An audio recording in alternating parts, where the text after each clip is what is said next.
एक शाम जब लड़की पेड़ के नीचे घास पर बैठी थी, उसने देखा कि वहां से एक हकीम दरवेश गुजर रहा है। लड़की काफी अरसे से तन्हा थी और अब उसका सब्र जवाब दे चुका था। हकीम को देखते ही लड़की ने अपनी सलवार के पेंचों को थोड़ा ऊपर किया और झूठ मूठ का नाटक करते हुए जोर जोर से आवाज लगाई, बचाओ बचाओ। हकीम दरवेश भागता हुआ उस लड़की के पास आया और कहा, क्या हुआ तुम्हें? लड़की बेताबी से हकीम की तरफ देखती रही और फिर बोली, जरा देखो, मेरे पांव में बहुत दर्द हो रहा है। हकीम, दरवेश बोला, मैं एक हकीम ही हूं, तुम परेशान मत हो, अभी देखता हूं। और जैसे ही हकीम दरवेश ने लड़की के पांव को छुआ, लड़की को एक अजीब सा सुकून मिला। वह हकीम के चेहरे की तरफ देखती रही जैसे वह कुछ और ही चाहती हो। हकीम दरवेश ने थोड़ी देर उसके पांव दबाए और फिर कहा, तुम्हारा पैर तो बिल्कुल ठीक है, कोई मसला नहीं है। लड़की ने कहा, हाँ, वह तो मुझे भी पता है, मैंने तुम्हें अपने पास बुलाने के लिए यह झूठ बोला था। हकीम दरवेश ने कहा, लेकिन क्यों? लड़की ने कहा, मैं एक जवान लड़की हूं और काफी अरसे से अकेली हूं, मुझसे अब और सब्र नहीं होता, तुम यहां मेरे साथ रात गुजार लो।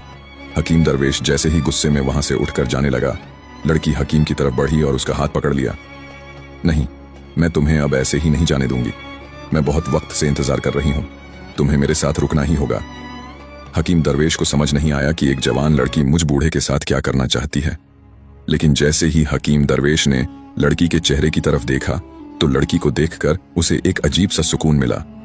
वो लड़की की तरफ खींचा चला आया और उसको करीब आकर देखने लगा, लेकिन नजर कमजोर होने की वजह से उसे लड़की का चेहरा वाजह दिखाई नहीं दिया।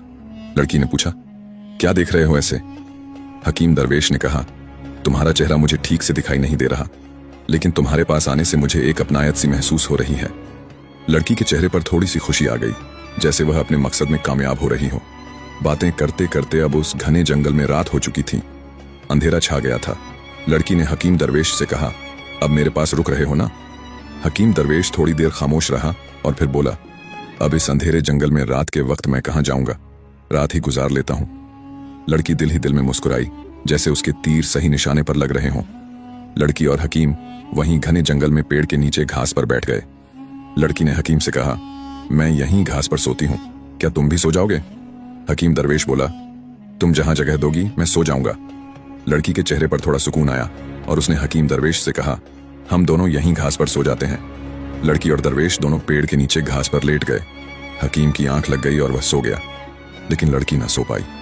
वो हकीम दरवेश की तरफ प्यार भरी निगाहों से देखती रही।